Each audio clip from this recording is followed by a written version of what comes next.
We're good. Okay, good morning, guys. Hello, hello. Hello. Does it sound? Does this sound outside or not? Or not really? No, I think it's just in here. Yeah, I think it's just the roof. Okay, so then I'll just speak a little bit higher, even though I have a good voice. Good morning, all. Nice to meet you. I'm glad everybody was able to make it. So today I'm going to introduce what we do, who we are, and talk about our main topic, that is the idea. Okay? So our company, or my company, it's Progenex. Okay? Who we are, I am Dr. Santiago, and the main embryologist is Dr. Stefania. She's the head embryologist of our company.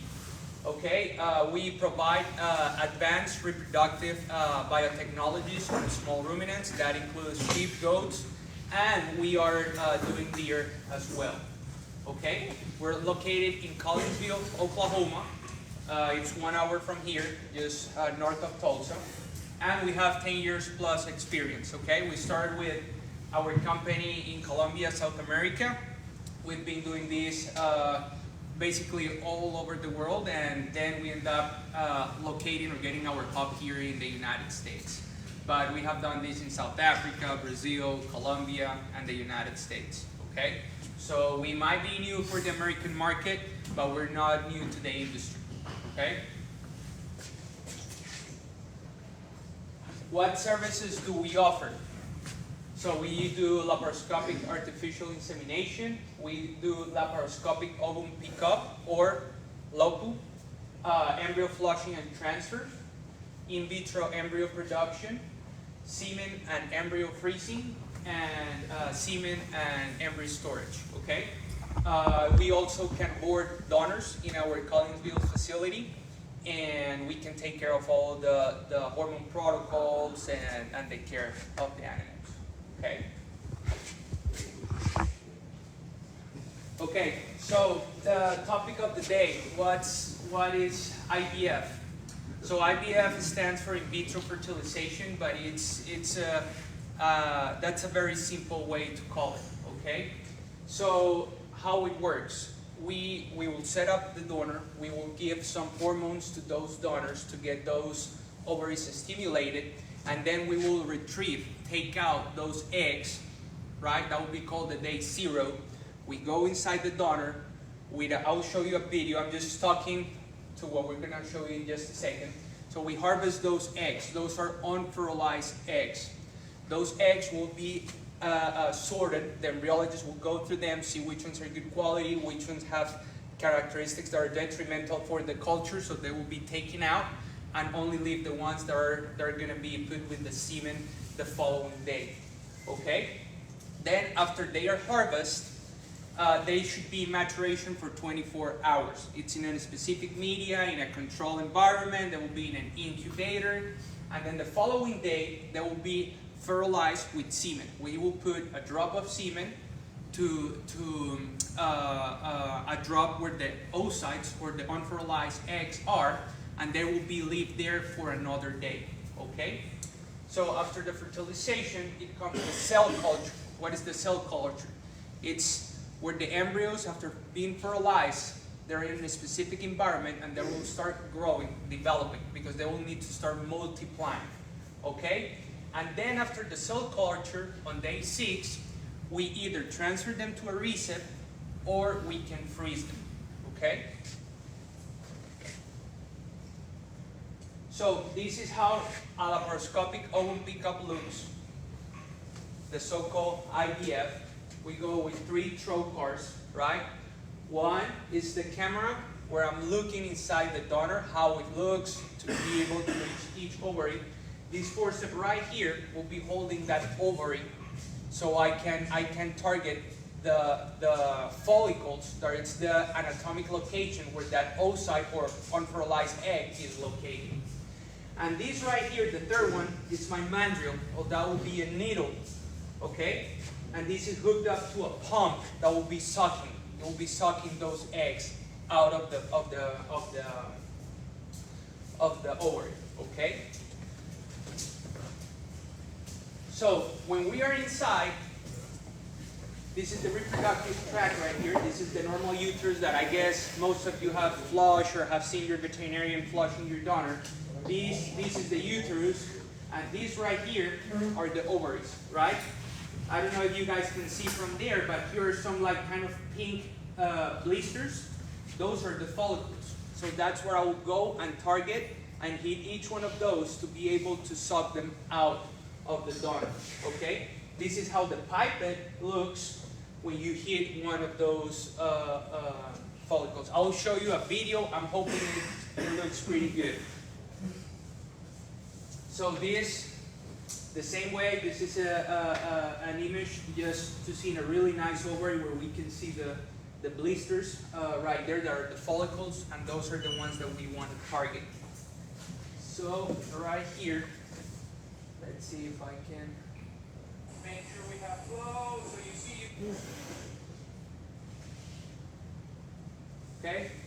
So that's exactly, I don't know if you guys, let me see if I can zoom that out.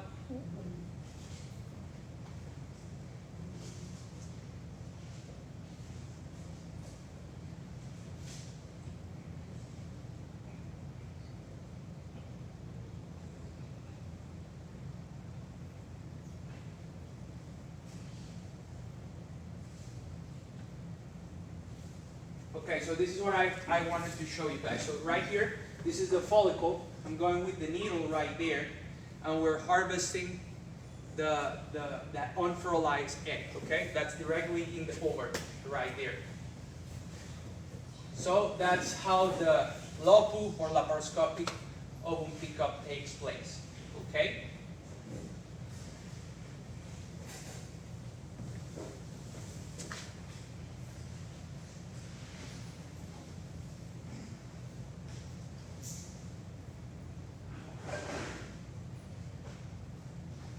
Okay, so from those blisters or the harvest, this is what we take out. This is what it's so-called the oocyte. Okay, this is the unfertilized egg. This is how they look.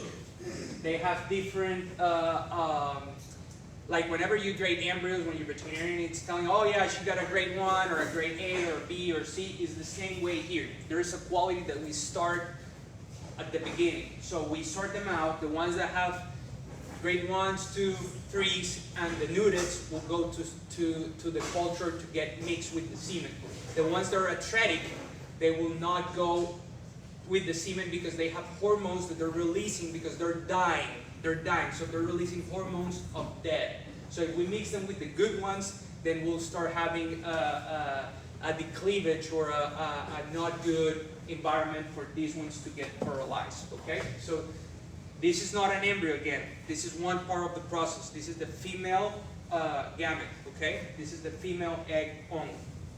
Then, after we sort them out, like I explained before, this is how we get fertilized. This is, we're putting right there, all these that you can see moving right there, it's getting fertilized, those eggs, okay? This is on a Petri dish on the lab, okay? So when we're talking about the day of fertilization, the in vitro fertilization, this is the in vitro fertilization itself, okay? So all the process, in reality is called in vitro embryo production, not IVF, because IVF is exactly this moment, okay?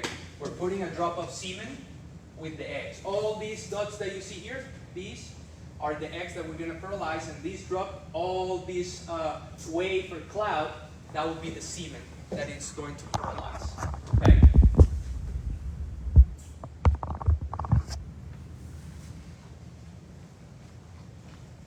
That looks very huge and all that, but that's microscopically. This is just a tiny bitty drop, okay?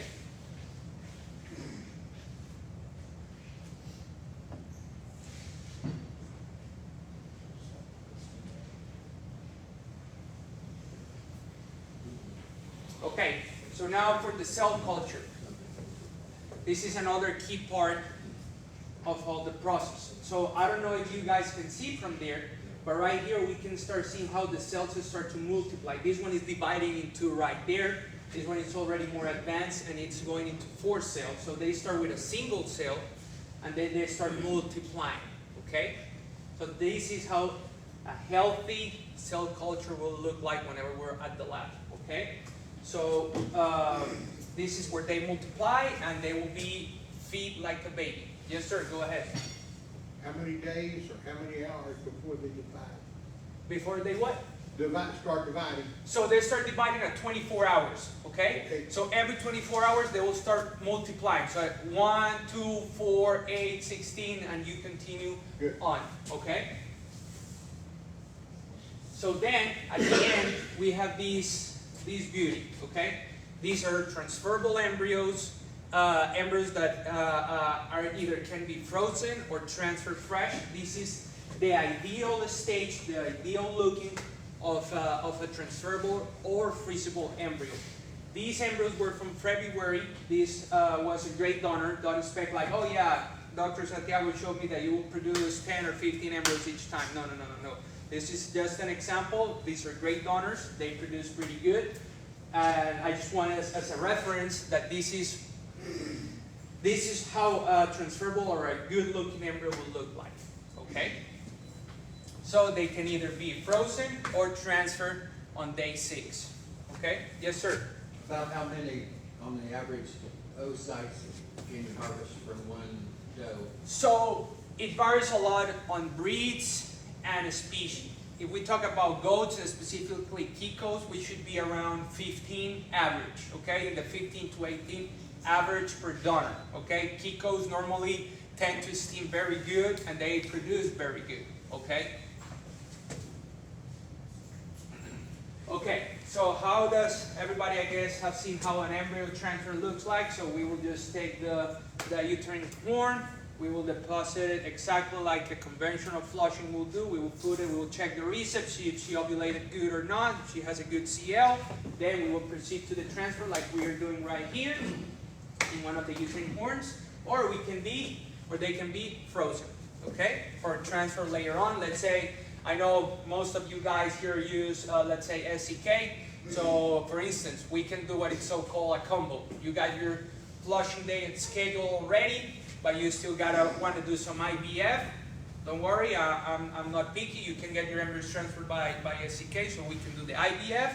I can ship either an incubator or the frozen embryos, and the day after you're transferring and flushing with SCK, you can also as well transfer the IVF embryos as well, okay?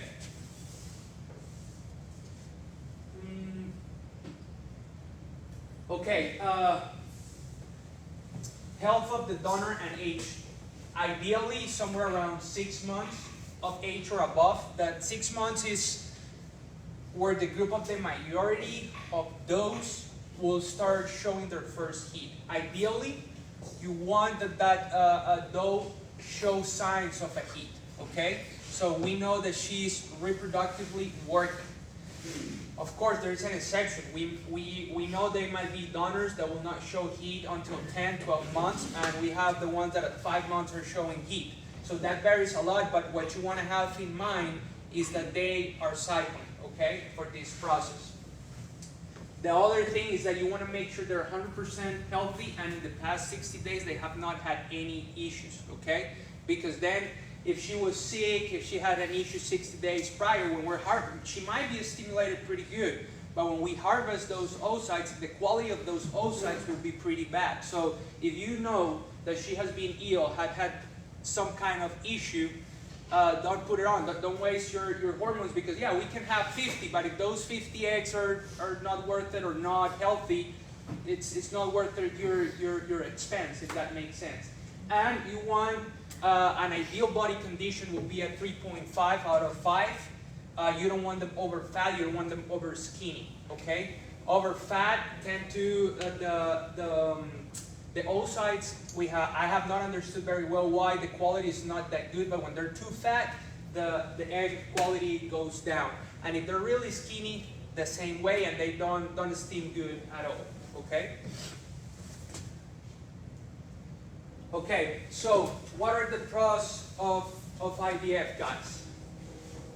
It's less invasive. As you saw, you only require 3 trocars. For me, that's the advantage of all this technique, not having to cut open and take all the tract out, because it's a major surgery. So that will generate more scar tissue for the donor, okay? You can use 1 straw that can do up to 10 donors. With 1 straw, you can fertilize up to 10 donors or more, okay? Can be done once a month, so you can have more repetition on that donor. Let's say you have the champion doe, or you name it, whatever is your intention with that donor, and you need to get a lot out of her. You can run her once a month without generating major issues to that donor, okay?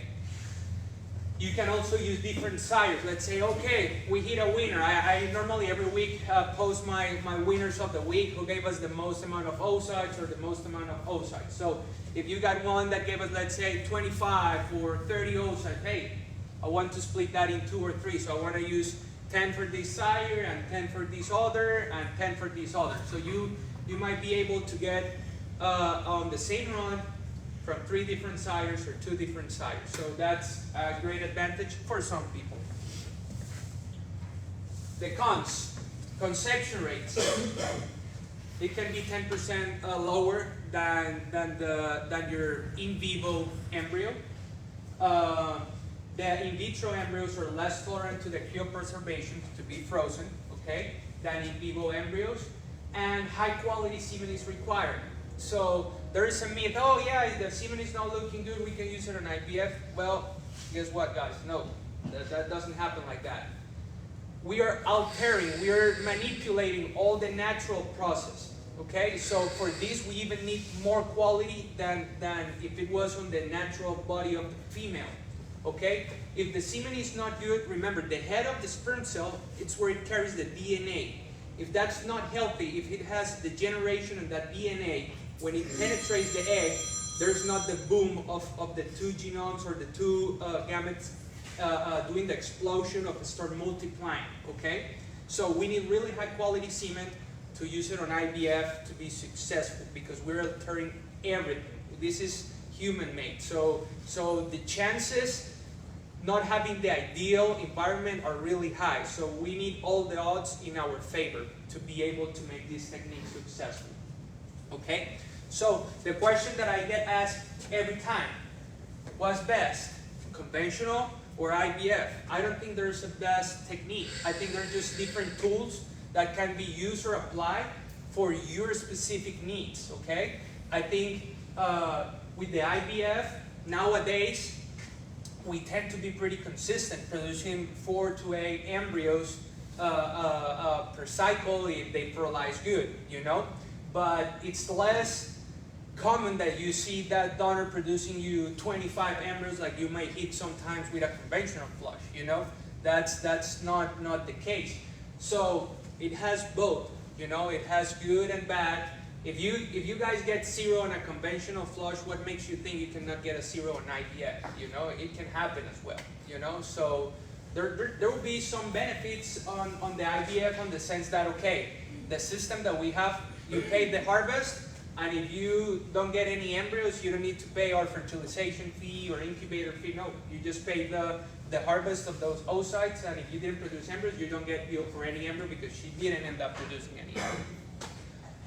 But in the other hand, for the conventional, you flush it. I mean, we did the work, you know. So you still pay regardless if she produced those embryos or she didn't fertilize at all. Okay. So, yep. One thing I want to point out though is if you're using a rare strong semen, as he said, maybe you on average, 5 to 8 embryos.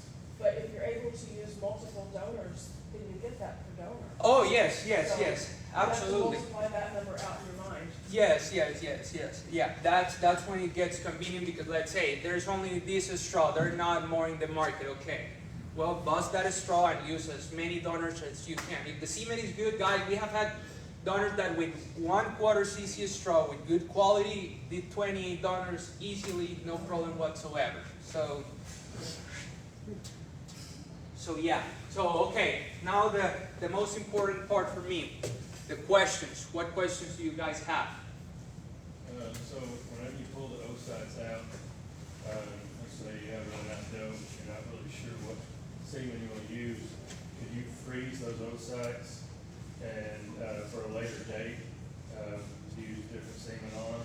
Or have you ever tried it? Yeah, no, so we have tried it, but unfortunately the media that it's out there in the market, especially for other species, don't work well on sheep and goats to freeze those oocytes yet. We have tried it, but the outcome is really poor, that it's not worth it, our time and your investment to do it, you know? So you need to have an idea. Like normally what we recommend is, hey, you pick up two, 3 sires, you send that semen, and then if you say, okay, if I got, let's say, 10 oocytes, I would like to use this straw. If I hit a jackpot and my donor produced 20, 30, I would like to use this sire, you know? So that's the option we can do, but you need to have definitely a sire in mind that you're gonna use, and we need to have that semen the same day of the harvest, okay? We need to have that on our possession because we will be fertilizing 24 hours later after the harvest of your donor, okay? Anybody has any questions so far? I got it. Oh, go ahead.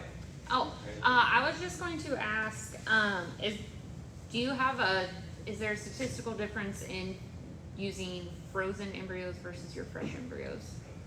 Not really. The only thing that matters is the quality. Because people can say, oh yeah, I got this fresh jump, and they diluted, send it to you, but then you look at the fresh jump and the frozen semen is 10 times better than what they send to the lab, you know? So there's no difference as long as the semen is good quality. Okay, so it can be used both, fresh and frozen. Yeah. You say you got another one? Yeah, so travel, have you noticed that there's a big difference in travel time? Like say you were gonna do it with another farm, 4 hours away. How much does travel affect the success rate? On the donor, on the recip, or on the recip, man, as long as they come to the transfer location and take it back on the same day, I don't see a big difference. But when let's say you're traveling, 24 hours plus, then I see a detrimental impact on the conception rate. Yeah. So let's say if you're 4 hours away, you come to our place for transfer day, we transfer the recips, and then you go back right away to your place and you put them in the same spot they were, we don't see a major impact on those transfers. Yeah. If you're over that 6-hour mark though, you better either let them stay. No, not really. Like as long as you can do the transfer and the transfer in the 24-hour gap, we're good. But if you need to let them sleep in another place, no, that's where we see declining results.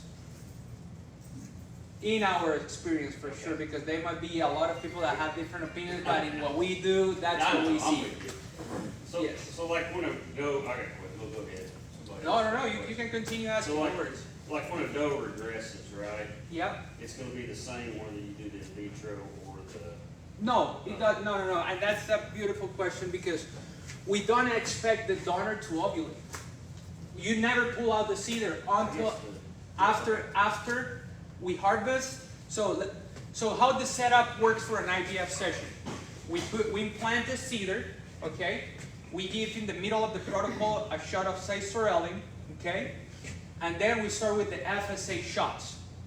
We never pull out the seeder of the donor until after we aspirate her because we don't want her to ovulate, okay? We don't, because we want to go there and take out those eggs before they're released in the tract, okay? So after we harvest them, then you pull out the seeder and we never know if she ended up ovulating something or not because we literally clean up that ovary. So they're never released. So it doesn't matter if they regress or not because everything will be already taken out, taken to the lab, okay?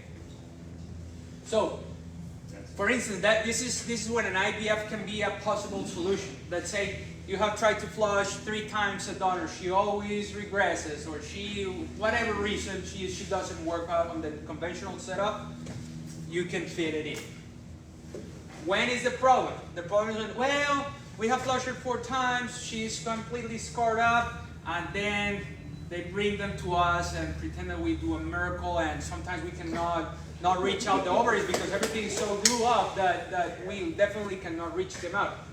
Sometimes we have success, sometimes we can try to rip a little bit of the fat or the scar tissue that is surrounding the ovary, and we can reach them out, because literally we don't care about the uterus itself. The uterus can be attached or scarred up to the body wall or whatever. As long as we can reach the ovaries itself, we can make the IVF run to go.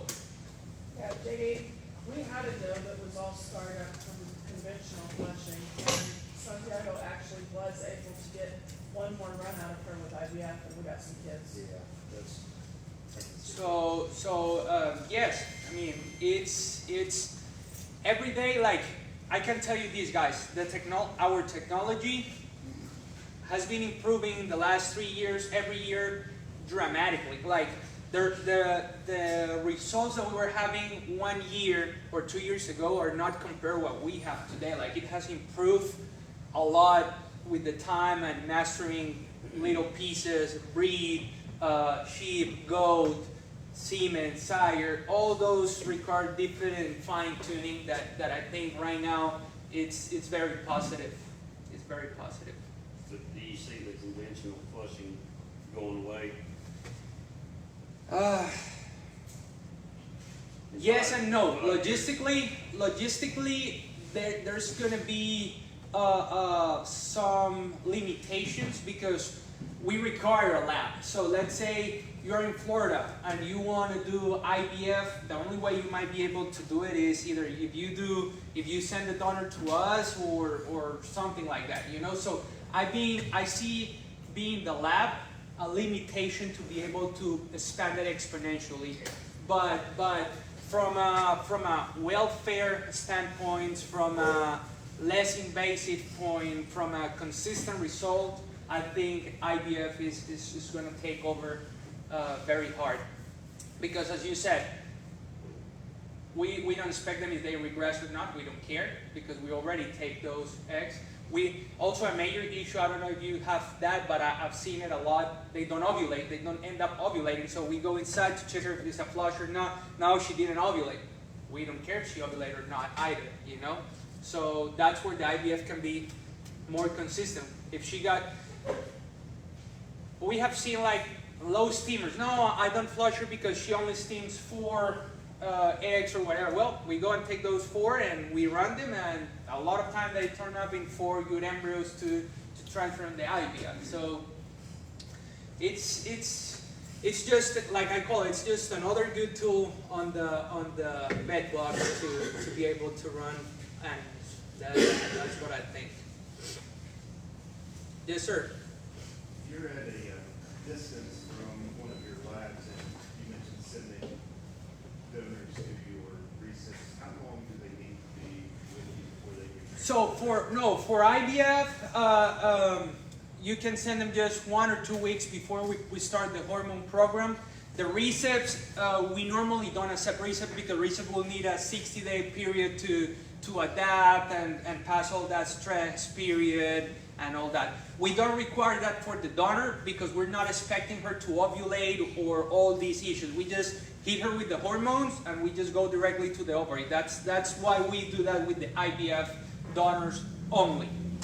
the receipts would need 60 days acclimation? Yes, yes. How long after the implementation until they can travel again? So we like to preg check around 40 to 45 days. So as soon as we preg check them, that's the ideal time you take them back, because we know after 45 days what it's settled, it's really hard to abort them by stress. 5 days for the research. Mm-hmm. But this is what we can do. So we have some transfer incubators, right? So let's say you send us your donors, and let's say you're 10 hours or 12 hours away. So we run the donor, and 1 day prior to the transfer, we will take out those embryos from the mother incubator, put them in these transfer incubators, and drive to your place and transfer the embryos. Okay? So that's what we do with other practitioners. We send to Indiana, we send to Colorado, we send to Texas, because we have built alliances with other veterinarians. So sometimes they just harvest them South Texas in Houston. They drive us the transfer incubator we ship to the practitioner. We grow the embryos and we send those embryos back one day before, and they will transfer on the day 6. Yeah. Anybody more questions? Any questions on the live? Not yet. Okay. You said 10% on the, what was your slide that said 10%? So man, normally in our conventional flushes, we're running thousands of recept. We're always between 50 to 80%. That's like where the gaps get. On the IVF, we're between 40 to 60% average, like on big groups. Of course, we have the groups that do 0, we have the group that do 100%, you know, but average 40 to 60, we can call it that pregnancy, a common pregnancy rate with our fresh IVFs. I didn't know if that was numbers of embryos or just... No, conception rate of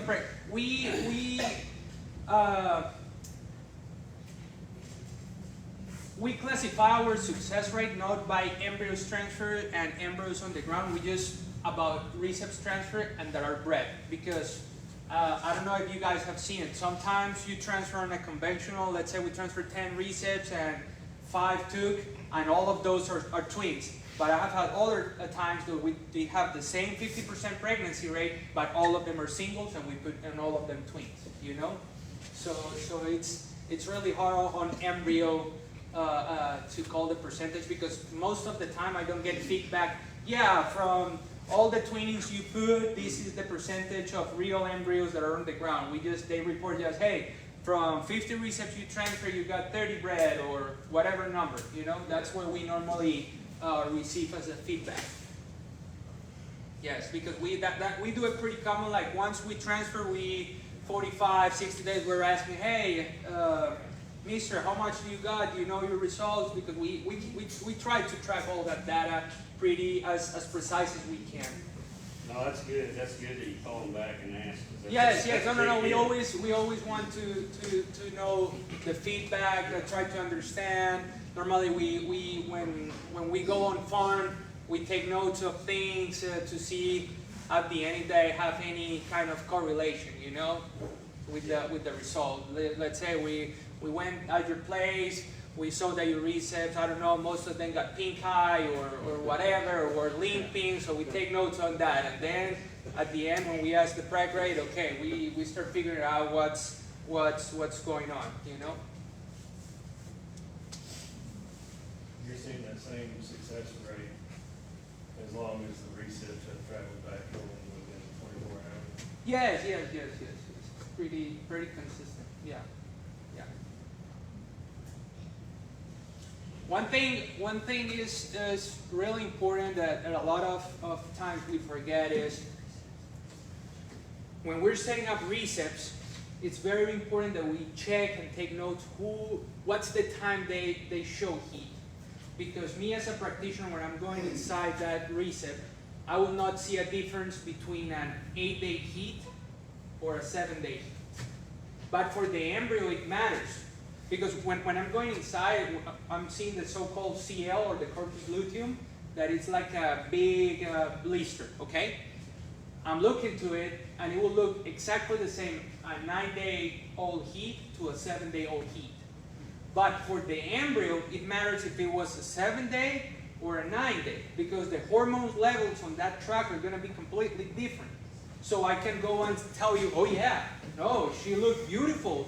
I think, very good. But what happened? We needed a 7-day or a 9-day, and it was the opposite. So then, okay, we got pretty low results. So normally that's the matter. So we always recommend, when we're on the hormone program, check, take notes, okay? These are the ones that enter in heat. When I send you the hormone program, they will have the notes. When do you need to take notes who is in heat? So normally it's a 2 or 3 day gap where you want those heats. Whatever it's out of those 2-day gap, you don't want to use it, because even though they can have cycle, they can look pretty good inside, it's not going to match the timing of the embryo and the timing of the uterus. Okay, that's very, very important. More questions? Yes, sir. So you're saying that those recips, the ones you are best to use, would be the ones that show signs of heat on the second or third day? In a specific window. So when I say the hormone program, you want, after you remove the cedar, in those first 2 days, the ones that are entering heat in those first 2 days, those are the ones that you want to use. So if they come in heat 12 hours or so after you pull the cedar, then that probably wouldn't be a good process. No, that will work. The one that will not work will be the one that is entering 3 days later. I see. Okay. That one will not work because, yeah, I can go inside, like I said, it can look very nice, but it will not match the timing of the embryo with the timing of the uterus, because there's a hormone system already set up right there that has some levels. So if it's not in the right window, it will not take it. Okay. Good. So that window, what do you say that window is? 12 hours? Man, it's 24 hours. so you want that recep is minus 24 plus 24 hours difference of the stage of that embryo. Okay, so if that embryo, it's stage, it's a day 6 embryo, right? You want that recep is either 24 hours above or 24 hours behind. But if she's 48 hours above or 48 hours behind, there will be a different hormone levels on that uterus that I'm not saying it's impossible to take, but it will kick you out of the good range of pregnancy rates. So you got at least, I mean, you should have 24 hours, a good 24 hours. Yes, exactly. Oh, your protocol, what is that sweet spot? Man, to be honest, after you remove cedars, the sweet spot is 24 hours after you remove cedar, you see them kicking in heat, in pretty good heat. Yeah, that's the sweet spot. I've got a question. Yeah. As far as like the oocyte production and the harvesting, do you see that heat stress has an impact on that as much as it does on like the embryo development on a standard flush? So it has an impact, but not as big as in the embryo production. However, we have found out really good supplements. There's one that is called Strata, and it's high on omega-3s that works as an antioxidant for those stress periods with the heat, and it has worked very, very good. Like we have been able to test it probably with around 300 donors or more, where we see the ones that were on Strata outperform the ones that were not on Strata, regardless the breed, the sire that it's being used on the lab. We see that they outperform the other ones. Yeah. On that strata, just for palatability, so it's actually going to work for you guys, put them on it longer at a smaller rate, because it is not very palatable. They will go off feet if you put too much in your feet. Yes, because it's basically fish oil, so it has a really strong smell. So you just want to put somewhere between 5 to 8 grams per head per day. Just mix it, and after, they probably will not eat it the first day, maybe not the second, but at the third day they will eat whatever you put in. So it's going to be a transition. And the other thing to highlight on that is this. It doesn't mean that when you put the cedar, you start feeding Strata and you're going to have the result. No, you need to start more than 60 days or at least 60 days before those cedars go in, because they need to metabolize those omega-3s and they need to kick on the system. She needs to ovulate, and that follicular wave or spinning of the ovary, however you want to call it, have done several cycles, and then the new ones that are coming have already that omega or those antioxidant properties on the system, okay? So it needs to be really prior, at least 2 months before you're going to put that cedar in to see it. And it works for the buds, it works for the conventional donors, not only for the IVF, for all reproductive work. It works very, very, like, I don't get paid by those guys a single dime, but I love it. You know, I love that product. Strata? Strata. Is it expensive? Yeah. $122, I think For is 50 pounds. 50-pound bag. So Yeah, you can mix it in. How do you spell that? STRATA. yeah, yeah, that's correct. Yes, sir. I apologize if you covered this in the beginning, but what is the typical cost versus traditional flushing? Okay, yeah, good. So we charge $400 to flush conventionally a donor. Okay, if we don't lap AI her. If we lap AI her, we charge $500 to flush her. To do an IVF donor, we charge $250 to harvest the eggs. Then, on the embryo production, we charge $85 a transferable embryo that we. So if you let's say your donor produced 4 embryos, so you get $250 plus the 4 embryos times 85. And then we have a flat fee for the transfer. I need to check our sheet, but I think it's $80 to transfer a recip. Okay. Regardless of the amount of embryos you put, you can put 3, 4, 1. That's up to you. It's a flat fee per recip. Yeah. Do you always recommend 2 embryos? Man, no. I don't have any recommendation at all. I have seen same results with singles that I've seen with twins or with triplets, to be honest with you. There was a belief some data showed that you might get more pregnancies with twins, but there's no statistical difference on the kids on the ground, if that makes sense. So you might have probably more recips bred, but that doesn't mean all of them will have twins, you know? And on the single transfer, it's a difference about what, 5%? But everything that is bred at least has 1, you know? Because it will be impossible, or not impossible, because we have seen embryos splitting, but all of them, you know, they have a single. Mine must have just been bad luck on the single embryos, because they didn't do very They didn't do very well, okay. The ones we put twins in, they twinned, or at least single, but the ones that put single in didn't. Okay. The one time we put single embryos in, we would never do it again. We'd always put twins in. Okay. Some people say their body recognizes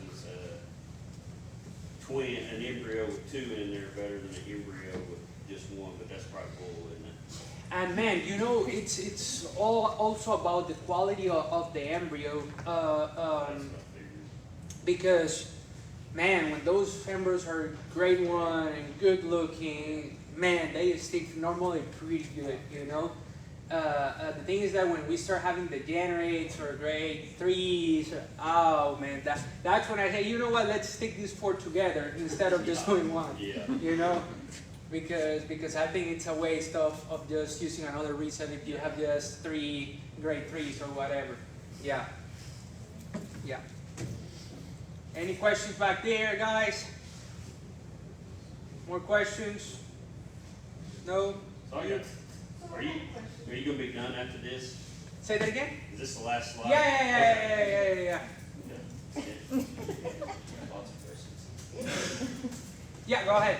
So I'd like to know, is there a preferred breed of recip that was recommended? Or some sort of- I love yearling Spanish goats. Yearlings. They, for me, I see a really high consistent conception rate on those ones. What are the negative of that? You don't know if she's going to be a good mom. She's a yearling. You don't know if that other is going to develop good. But just for statistical good numbers, I love them. I love it. I cannot say they're going to be the best mamas because that's something we will not know. But for pregnancy rates, they're the best.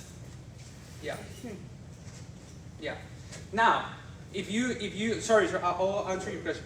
For quality mamas, I love whatever is crossbred. Let's say a Kiko with a milk goat. Man, they're wide, big. They have no problem kidding whatsoever, and the production of milk is basically guaranteed. You know, but then the stick rates are a little bit lower than what I see when I use consistent batches of yearlings of Spanish receipts. Yeah, go ahead, man. How old of a donor would you, How old of what? how old of a donor would you recommend not going past this age? So,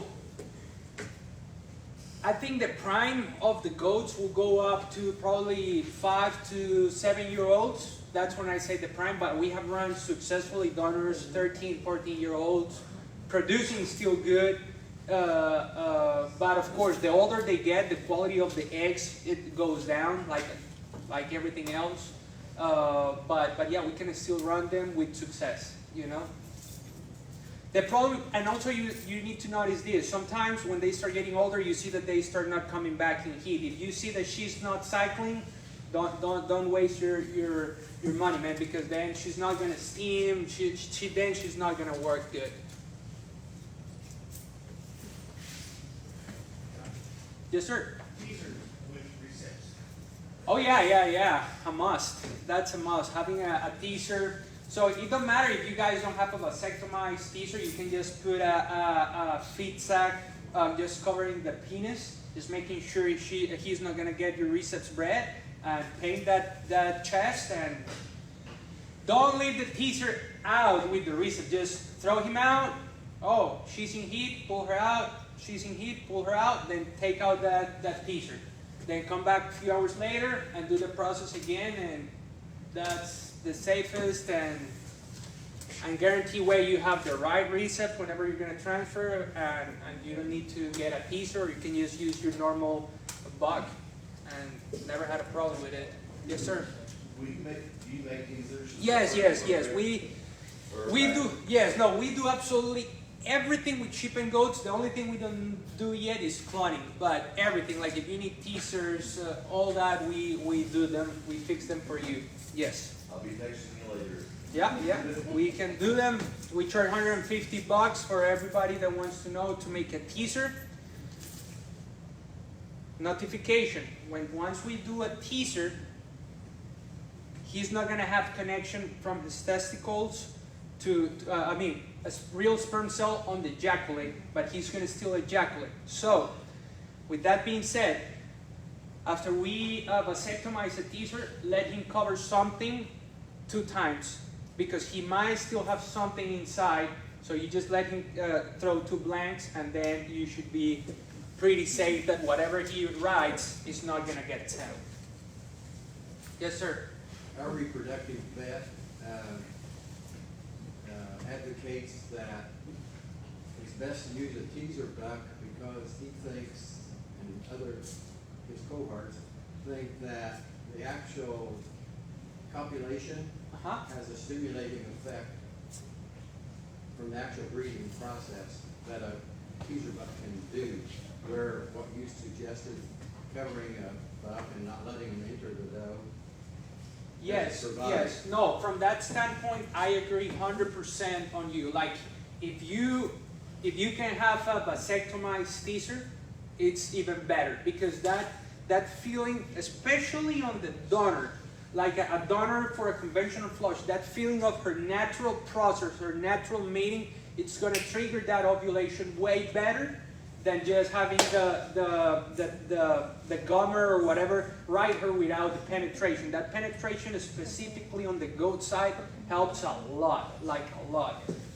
For me, that's the way to go, but like I said, a good alternative will be using your buck if you right now don't want to get a teaser or that's going to be a problem on your farm. Do it with a sack, just covering the penis. Yeah. You have a question? You, ma'am? Oh, okay. Anybody else? Come on, JD, you got another question. So collecting, can you get, yeah, Oh, go ahead, go ahead. That's why we're here. Hey, don't be shy. Ask all what you guys want. so like collecting bucks, somebody had me ask you this, they have a hard time, do you knock bucks out and collect them at your place? Yes, we do that, especially on the fall. We set up some dates and we do it. We're really picky with the semen, man. Like if I'm gonna be blunt honest, if you just want to get somebody free semen, I'm not your guy. Yeah. I'm not your guy. If you want quality semen on your tanks, call me. I'll get you quality semen on your tank. I'm not guaranteeing that's going to happen in the first collection, but whatever we call you good, you're going to be able to use whatever. You're going to be able to sell it. You're not going to have a call back, hey, that semen didn't look good. I flushed 3 donors and nothing happened. No, you're not going to receive that. So we do it. We have a good quality standards on the semen, and yeah. Yes, sir. Just to follow up, JD, when we had it, he like, just so y'all know, Dr. Santiago was at our house and collected, but when we got the straws, it wasn't just, yeah, they look good, or, you know, it was, you got to compare your readout to see what the motility was, what the volume was, and if it wasn't something that I might like, it's like, man, I threw that stuff away, it's worthless. You know, I wouldn't have got that from other places, so I appreciate it. But it's not just him saying it, he gives you a computer readout. So- He counts That's a it as a good point, computer. because I was surprised when I got mine, because he collected for us too, and it's a full readout on everything. So that's really good because guys, I've been messed up on my work in the past for that. Let's say I'm gonna go on AI 10 donors and I start popping those straws. And I honestly, like when I say that this is not gonna, yeah, there are miracles. The semen cannot look good and then end up fertilizing. But I believe that we're playing so much with Mother Nature that we need to have all the odds in our favor, not against us. You know, I mean, I just cannot go knowing scientifically. I mean, I'm a religious guy and I can pray everything goes right, but scientifically, if I'm seeing that it doesn't have a good look, it's really hard for me to tell the owner, hey man, no, let's AI, your 10 donors pay me $5,000 to flush all these that I know it's gonna be a train wreck, you know? It's just not fair with anybody. So that means I waste my day because then I'm gonna AI something that I honestly and ethically I will not do to a client, and then the client already will waste how much thousands of photropin right there setting up all those 10 donors, you know? So that's why we take it pretty serious with the semen part because it's key. Yes, sir. So I'm sorry, I came in late, and you're from Wells, right? No, I am from, so when you say where I'm from is what? Where is my business or where I'm from? Where's your business? In Collinsville, Oklahoma. Yes, Collinsville, Oklahoma. That's where you do all the work then? Yes, sir. Yes, sir. That's where we do all the, however, we go on farm, we go anywhere you need us to go if we have an open date. Yeah, for sure. Where I live, I need to come to you because of the mileage. Okay, yeah, absolutely, absolutely. Okay. Yes, Thank yes. you. Anybody more questions? Can be semen, can be conventional, storage, whatever you guys have. I'm here.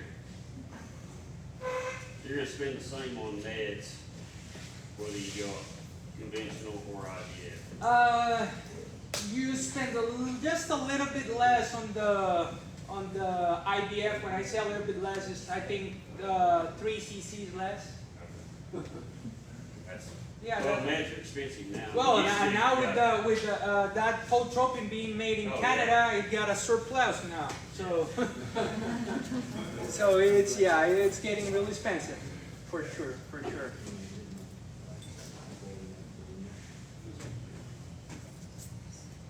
You know, I don't know how many more questions, but one thing is very important is them recips need to be really good looking and in good condition before their success rate can be good too. Because we've used some that was kind of questionable recips and your result, you're just wasting your time, I promise you. So make sure them recips are. Yes, no, they're key. They're the key, otherwise your success rate at the end, when you look at the end of the year, it's gonna be like, you're gonna think it's his fault, and he's thinking, man, these things, I put these beautiful embryos in are probably not gonna take, so you need to do the best you can on the reset part, because I promise you it'll increase your success rate. So something I want to make clear. So I've been the two sides of the spectrum. Yeah. Okay. I've been a breeder. I used to be in Colombia a door breeder as well. That's how I got engaged with reproductive work. So I've been in the two sides. I have set up, I have paid service, I have paid practitioners to go to my place, flush my donors. That's how I learned when I was in vet school, have receps, and gone through all the process. And I learned it the hard way. Sometimes you go to the cell barn and say, hey, you pick up whatever is there that may be a good looking, but you always need to ask yourself, why are they in the cell barn? Why? They're not there because they're the animals that are lambing or kidding. They're not right there because they're the ones that are good mamas. That's the truth. I mean, you can find sometimes that being the scenario, but the odds are that 70% of what you're gonna see on the cell barns are whatever you don't want.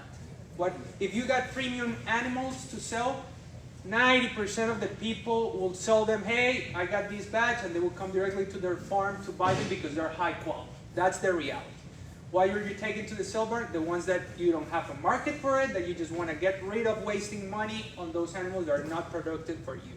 So don't use them as resets, guys. That's a good advice. Well, if you guys don't have any more questions, I guess we can call it good. Oh yeah, go ahead. What do you require to come and do a farm visit? What do you prefer to have in order to make it worth your time to come out there?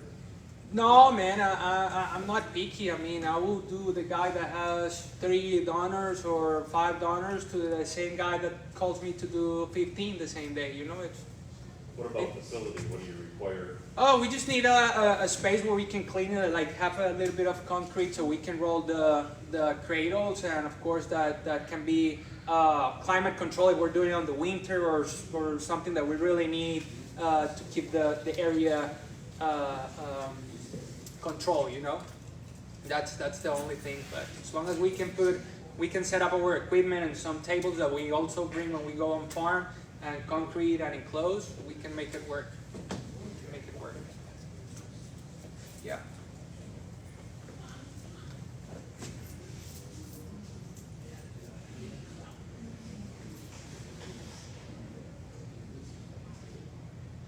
Everybody good? Okay.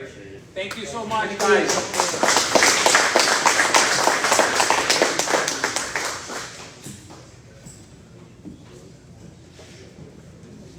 Thank you so much for this. It was really good. Thank you again. No, you're welcome, man.